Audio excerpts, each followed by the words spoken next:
காரியம் வாய்க்க செய்தி, என்னை கண்மணி போல் காத்திட்டீ. காரியம் வாய்க்க செய்தி, என்னை கண்மணி போல் காத்திட்டீ. என் இயேசுவே உம்மை சொந்தமாக கொண்டதென் பாக்கியமே. இதை விடவும் பெரிதான மேன்மை வேறொன்றும் இல்லை. என் இயேசுவே உம்மை சொந்தமாக கொண்டதென் பாக்கியமே. இதை விடவும் பெரிதான மேன்மை வேறொன்றும் இல்லை. கிறிஸ்துவுக்குள் அன்பானவர்களே, உங்கள் அனைவருக்கும் ஆண்டவராய் இயேசு நாமத்தினாலே உங்கள் அன்பின் வாழ்த்துக்கள். கர்த்தருடைய சத்தம் என்ற தொலைக்காட்சி நிகழ்ச்சிக்கு உங்களை அன்புடன் வரவேற்கின்றோம். உங்கள் அனைவருக்கும் ஆண்டவராய் இயேசு நாமத்தினாலே எங்கள் கிறிஸ்மஸ் வாழ்த்துதலை தெரியப்படுத்துகின்றோம். வரக்கூடிய புதிய ஆண்டிலும் கர்த்ததாமே உங்களை எல்லா நிலையிலும் ஆசீர்வதித்து சிறப்பாக நடத்துவாராக. தொடர்ந்து இந்த நிகழ்ச்சியை பாருங்கள், கர்த்தருடைய வார்த்தை கேளுங்கள். கர்த்தர் நிச்சயமாக உங்களை ஆசீர்வதிப்பார். கர்த்தர் உங்களை எல்லா நிலையிலும் மேன்மைப்படுத்துவாராக.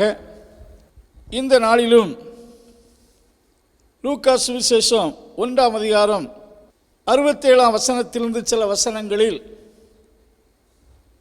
சகரியா என்ற தீர்க்கதரிசி கிறிஸ்துவின் பிறப்பை குறித்து சொல்லப்பட்ட சில தீர்க்க தரிசன வார்த்தைகளை உங்களுக்கு நினைப்பூட்டி உங்கள் ஆசீர்வாதத்துக்காக ஜெபிக்க விரும்புகிறேன். சகரியா என்பவர் கிறிஸ்து பிறப்பதற்கு சில ஆண்டுகளுக்கு முன்பாக ஆசாரியனாக பணியாற்றி கொண்டு வந்தார். அவரை குறித்து வேதம் சொல்லுகிறது, தேவனுடைய கட்டளையின்படியெல்லாம் நடந்த குற்றமற்ற ஒரு நீதிமானாக இருந்தார். அவருக்கு முதிர் வயதிலே ஆண்டவர் யோவான் ஸ்நானகன் என்ற குழந்தையை கொடுத்தார் என்று சொல்லப்பட்டிருக்கிறது. இந்த குறிப்பிட்ட பகுதிகளிலே தன்னுடைய குமாரனாகிய யோவான் ஸ்நானகன் ஊழியத்தை குறித்தும் கர்த்தராகிய இயேசு கிறிஸ்துவின் பிறப்பை குறித்தும் சில தீர்க்க தரிசன வார்த்தைகளை இந்த பகுதிகளில் அவர் குறிப்பிட்டிருக்கிறார். நாம் கிறிஸ்துவின் பிறப்பை குறித்து அவர் சொன்ன தீர்க்க தரிசன வார்த்தைகளை இன்றைய தினத்தில் தியானிப்போமாக. 67ஆம் வசனம் சொல்லுகிறது, அவர் பரிசுத்தாவியினாலே நிரப்பப்பட்டு தீர்க்க தரிசனமாக உரைத்ததாவது என்று குறிப்பிட்டு சொல்வதை பார்க்கிறோம்.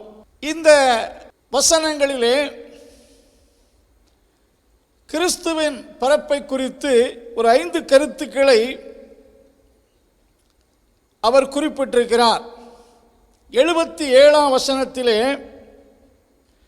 நம்மை ரட்சிக்கும்படி தம்முடைய தாசனாகிய தாவீதின் வம்சத்திலே நமக்கு ஒரு இரட்சண்ய கொம்பை ஏற்படுத்தினார். இந்த இரட்சண்ய கொம்பாகிய கிறிஸ்துவை குறித்து அல்லது கிறிஸ்துவின் பிறப்பை குறித்து அவர் சொல்லும்போது 69ஆம் வசனத்திலே நம்முடைய பிதாக்களுக்கு வாக்கு பண்ணினதை செய்வதற்காக இந்த இரட்சண்ய கொம்பை எதற்காக தேவன் ஏற்படுத்தினார் என்றால்,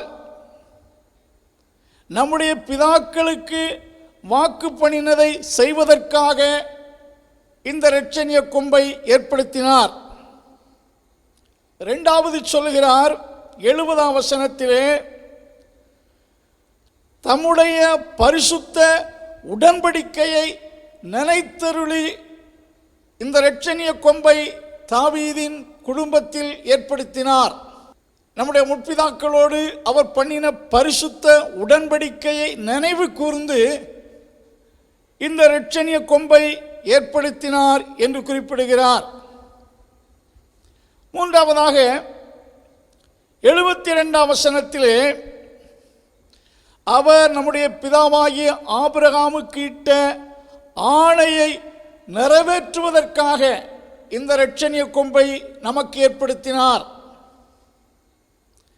73ஆம் வசனத்திலே ஆதி முதல் கொண்டிருந்த தம்முடைய பரிசுத்த தீர்க்கதரிசிகளின் வாக்கினால் சொல்லப்பட்டதை நிறைவேற்றும்படி, தீர்க்கதரிசிகள் மூலமாய் சொல்லப்பட்டதை நிறைவேற்றும்படிக்கு நமக்கு இரட்சணிய கொம்பாகிய கிறிஸ்துவை அனுப்பினார், ஏற்படுத்தினார் என்று குறிப்பிட்டு சொல்லுகிறார்.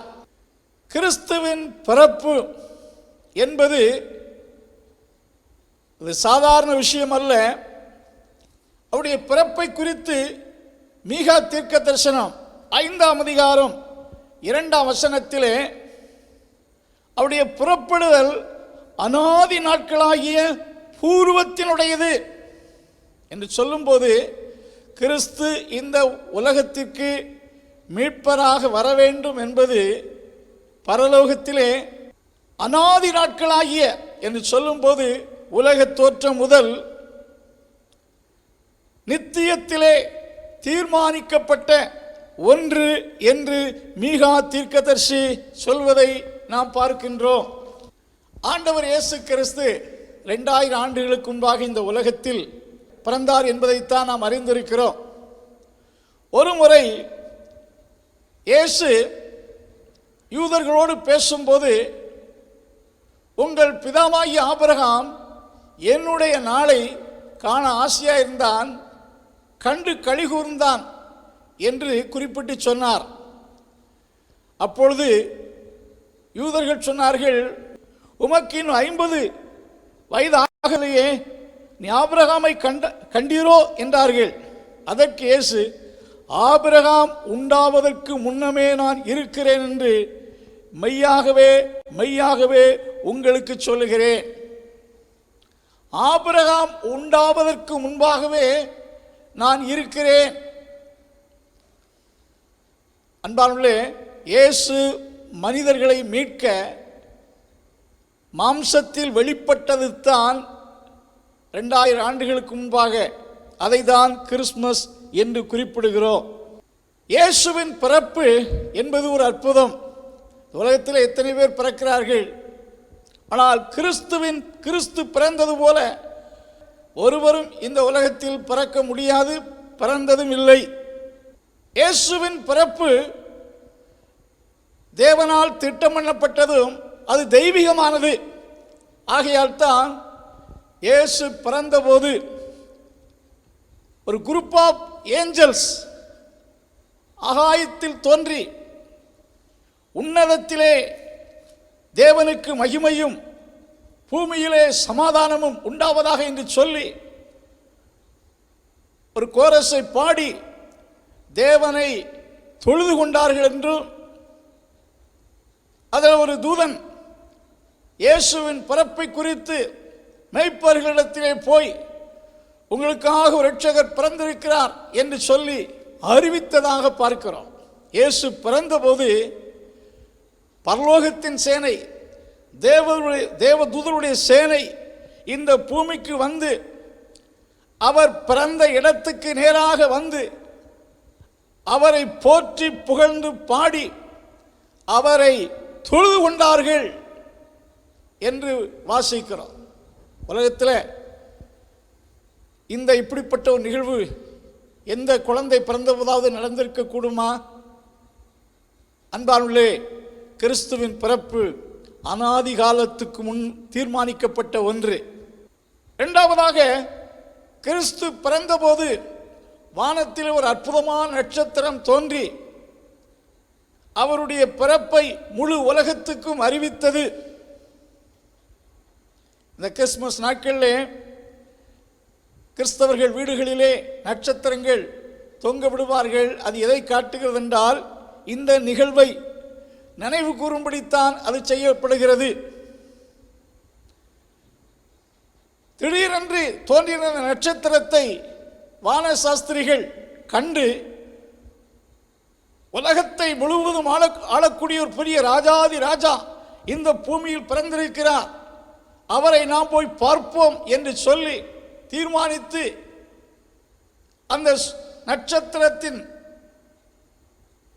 வழிகாட்டுதலின்படி கிறிஸ்துவை பெத்லகேமில் வந்து கிறிஸ்துவின் பாதத்தில் விழுந்து அவரை வணங்கி தங்கள் பொக்கிஷங்களை திறந்து அவருக்கு காணிக்கை செலுத்தினார்கள் என்று சொல்லப்பட்டிருக்கிறது.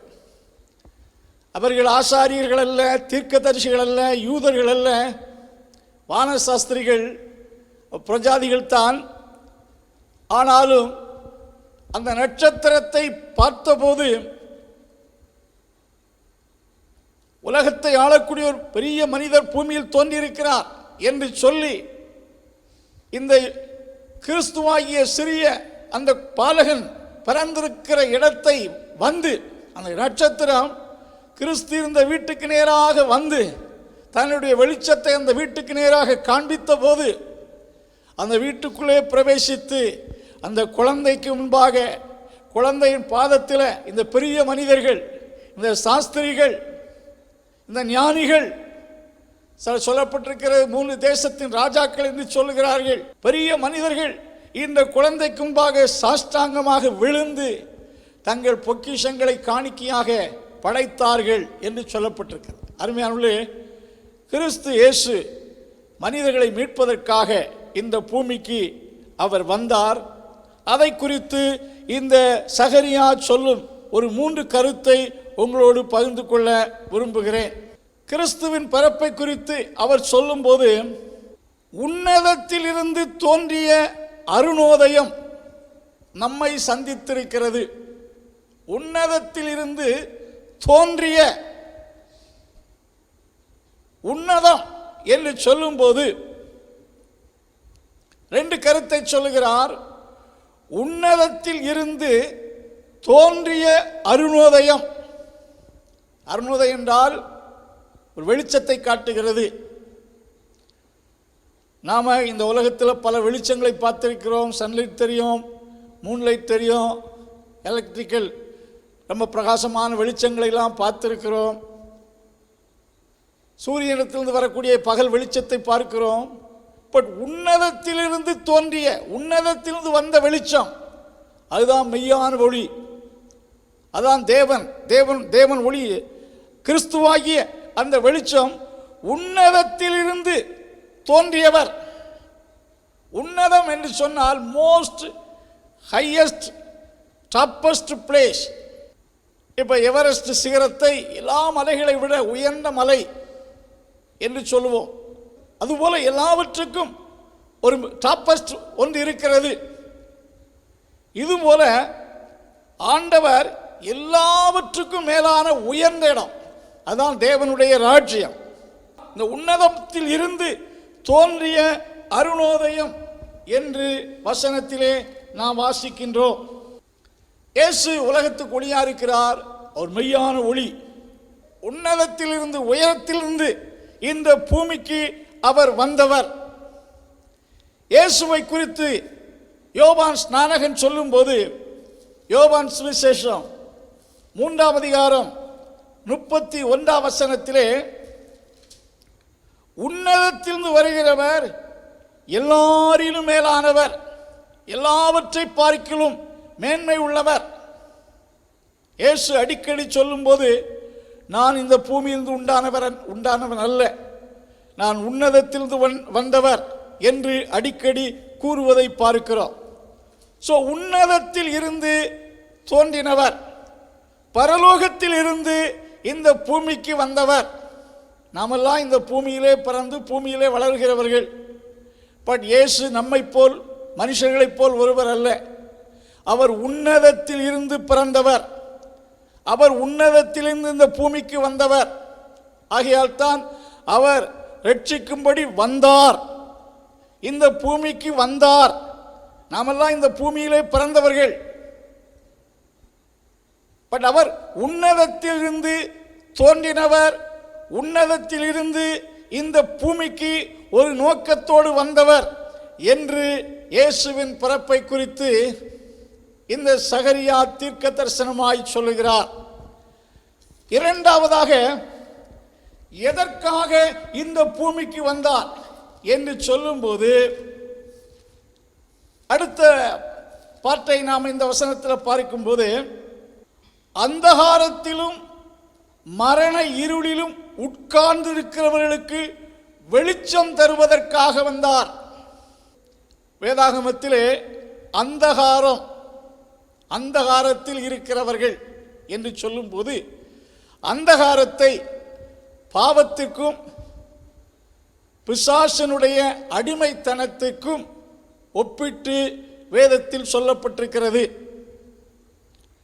எந்த மனுஷனிடத்தில் பாவம் இருக்கிறதோ அந்த மனுஷன் பாவத்துக்கு அடிமையாகவும், அந்த மனுஷனிடத்திலே பிசாசனுடைய இன்ஃப்ளூன்ஸ், பிசாசனுடைய ஆளுகை அவனுக்குள் இருக்கிறது என்பதுதான் உண்மை. இங்கே இருளில் உட்கார்ந்திருக்கிற ஜனங்கள், இயேசு இந்த உலகத்துக்கு வந்து ஊழியம் செய்வதை குறித்து சொல்லும்போது ஏசாயா இதே கருத்தை 9ஆம் அதிகாரத்திலே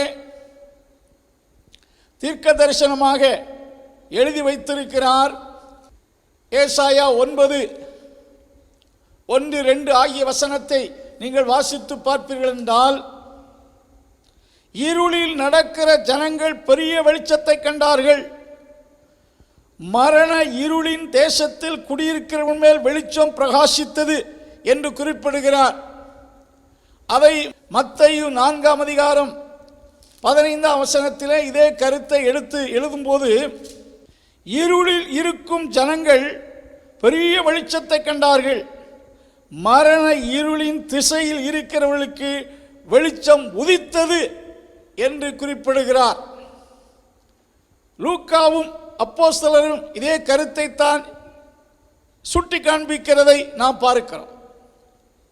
பாவ இருள் மனுஷனுடைய மனக்கண்களை குருடாக்கியிருக்கிறது. அவன் இருளுக்குள் இருக்கிறபடியால் கண் குருடாக்கப்பட்டவர்கள் வெளிச்சத்தை அவர்களால் இதான் வெளிச்சம் என்று அவர்களால் உணர முடியாது. வெளிச்சமும் அவர்களுக்கு இருளாகத்தான் தெரியும். இன்றைக்கு அநேக மக்களுடைய வாழ்க்கையிலே கிறிஸ்து மெய்யான தேவனும் ஒளியாயிருந்தாலும் அது ஒளி என்று அவர்களால் புரிந்து கொள்ள முடியாமல் இருக்க காரணம் என்னவென்றால், அவருடைய மனக்கண்களை பாவமும் சாத்தானுடைய ஆளுகையும் இருளாக்கிவிட்டது. மனக்கண்கள் குருடாக்கப்பட்ட நிலை. ஆகையால் தான் அநேகரால் அதை புரிந்து கொள்ள முடியவில்லை. மரண இருளில் உட்கார்ந்திருக்கிறவர்களுக்கு வெளிச்சம். இந்த வெளிச்சம் என்பது கிறிஸ்து கொடுக்கிற சத்தியம். இயேசு கிறிஸ்து தம்முடைய ஊழியத்தினாலும் தம்முடைய இரக்கத்தின் மினிஸ்ட்ரியினாலும் அற்புதம் செய்வதனாலும் தேவ ஜனங்களுக்கு பரலோக ராஜ்யத்துக்கு அடுத்த உண்மைகளையும் சத்தியங்களையும் மக்களுக்கு போதித்தார். அவருடைய எதிராளிகள் அவரை குறித்து சொன்ன ஸ்டேட்மெண்ட் என்ற சத்தியத்தை சத்தியமாய் போதிக்கிறீர். சத்தியத்தை மக்கள் அறியாத நிலையில் இருந்தபோது சத்தியத்தை அவர்களுக்கு போதித்தார். சத்தியம் வெளிச்சம், அவருடைய வசனமே வெளிச்சம். வெளிச்சமாகிய சத்தியத்தை கொடுத்து மக்களை இருளில் இருந்து விடுவிக்க வந்தார். ஒரு இருளில் இருக்கிற மனுஷனுக்கு ஒரு வெளிச்சத்தை கொடுக்கும் போது, ஐயோ இருளுக்குள் இருக்கிறேன் என்று உணர்ந்து அவன் வெளிச்சத்தில் வருவது போல கிறிஸ்து இருளில் இருக்கிற மக்களுக்கு பெரிய வெளிச்சத்தை கொடுக்க வந்தார். அதைத்தான் கொலோசியர் நிருபத்தில் நாம் வாசிக்கும் போது, இருளின் அதிகாரத்தில் இருந்து நம்மை விடுவித்து என்று சொல்லப்பட்டிருக்கிறது. ஒரு காலத்தில் அந்தகாரமாய் இருந்தீர்கள் என்று எபேசியரில் சொல்லப்பட்டிருக்கிறது. அந்தகாரமாய் இருந்தீர்கள், இருளுக்குள் இருந்தீர்கள். இருளுக்குள் இருந்த உங்களை இருளில் இருந்து அவர் வெளிச்சத்தில் கொண்டு வந்தார் என்று சொல்லப்பட்டிருக்கிறது.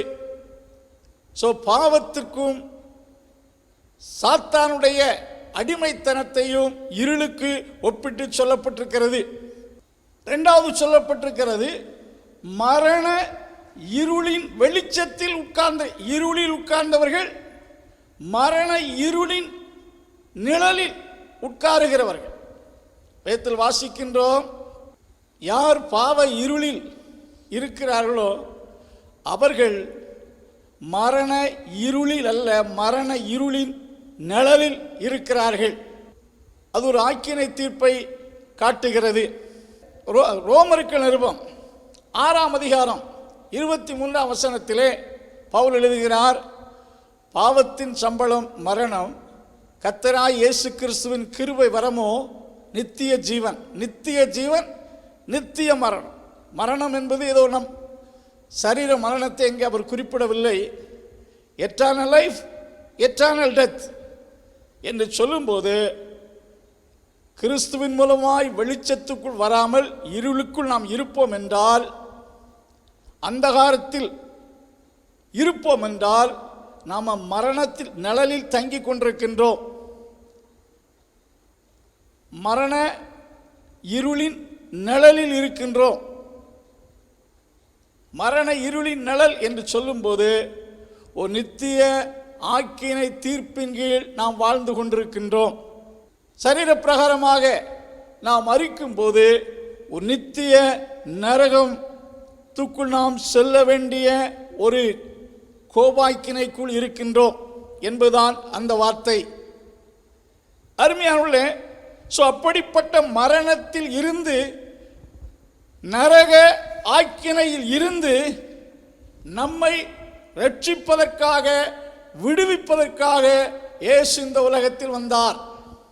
ஆண்டவர் ஒருவரும் கெட்டு போகாமல், யோவான் 3:16 ஒருவரும் கெட்டு போகாமல் எல்லோரும் நித்திய ஜீவனை அடையும்படிக்கு தன்னுடைய ஒரே குமாரனை இந்த உலகத்துக்கு அனுப்பினார் என்று சொல்லப்பட்டிருக்கிறது. அவரை விசுவாசிக்கிறது மூலம் நித்திய ஜீவனை பெறுகிறோம். விசுவாசியாதவன் ஆக்கினை தீர்ப்புக்கு உட்பட்டாயிற்று என்று சொல்லப்பட்டிருக்கிறது. நீங்கள் சங்கீத புஸ்தகம் 68:20 வாசித்து பார்ப்பீர்கள் என்றால், நம்முடைய கர்த்தராகிய தேவனால் மரணத்துக்கு நீங்களாகும் வழி உண்டு என்று சங்கீதக்காரர் குறிப்பிட்டு எழுதியிருப்பதை பார்க்கிறோம். சங்கீதம் 68:20 ஆண்டவராகிய கர்த்தரால் மரணத்துக்கு நீங்கும் வழிகள் உண்டு என்று சொல்லப்பட்டிருக்கிறது.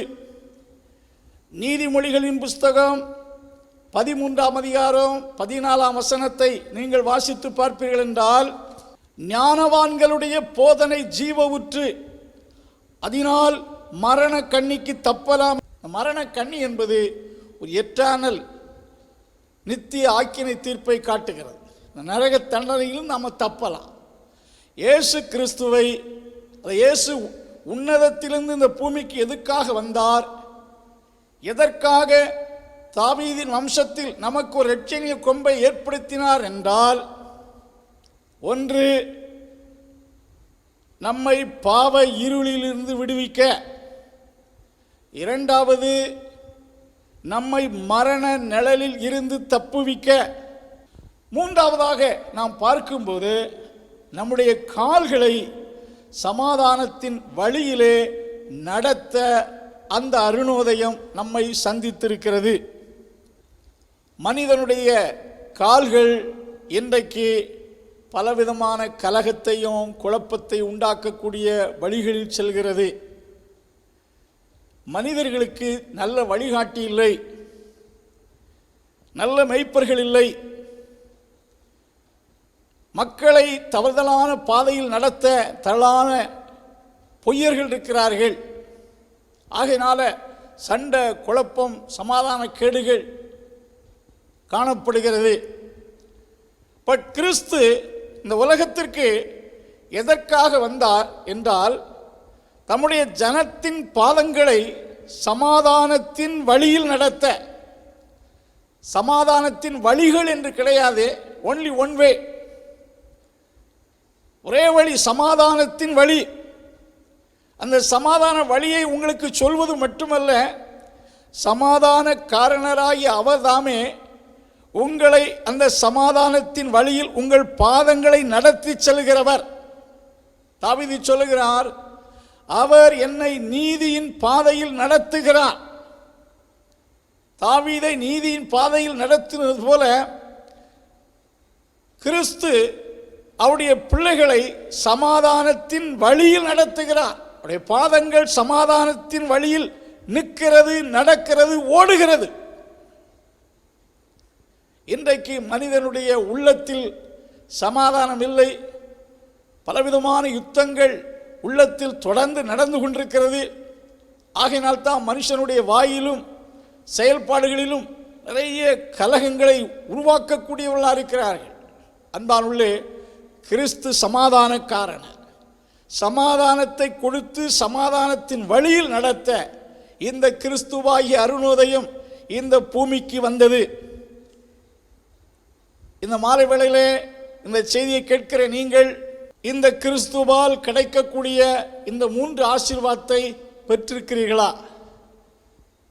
இருளில் இருந்து விடுவிக்கப்பட்டிருக்கிறீர்களா? மரண இருளின் நிழலில் இருந்து தப்புவிக்கப்பட்டிருக்கிறீர்களா? சமாதானத்தின் பாதையில் உங்கள் பாதம் நடக்கிறதா, நிற்கிறதா? இயேசு கிறிஸ்துவிடத்தில் பட்சபாதம் இல்லை. எல்லோருக்கும் இந்த ஆசீர்வாதத்தை கொடுக்க கிறிஸ்து இந்த பூமிக்கு மீட்பராக இந்த பூமிக்கு வந்தார். யார் யார் அவரை விசுவாசிக்கிறார்களோ அவர்களுக்கு இந்த ஆசீர்வாதங்களை ஆண்டவர் கொடுக்கிறார். இந்த ஆசீர்வாதத்தை பெற்றுக்கொள்ள கிறிஸ்துவை விசுவாசியுங்கள், உள்ளத்தில் ஏற்றுக்கொள்ளுங்கள். கர்த்தர் இந்த ஆசீர்வாதத்தின் பாதையில் உங்களை வரக்கூடிய புதிய ஆண்டில் நடத்துவாராக. கர்த்ததாமே உங்களை ஆசீர்வாதமாக நடத்துவாராக. உங்களுக்காக ஜெபம் பண்ணுகிறோம். கர்த்தர் ஆசீர்வதிப்பாராக.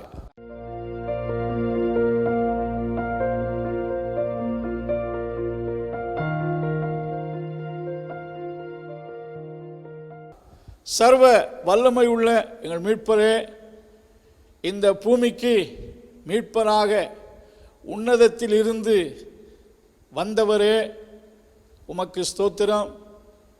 இருளில் இருந்து விடுவித்து மரண இருளில் இருந்து தப்புவித்து சமாதானத்தின் பாதையில் நடத்த வந்த மீட்பர், இந்த வார்த்தை கேட்ட ஒவ்வொருவருக்கும் இந்த ஆசீர்வாதங்களை கொடுத்தருளும். வரக்கூடிய புதிய ஆண்டிலே ஒவ்வொருவரையும் மேன்மையாக நடத்தும். தேவ சமாதானம் யாவரோடு இருப்பதாக. இயேசுவின் நாமத்தில் ஜெபங்கள் நல்ல பிதாவே, ஆமென்.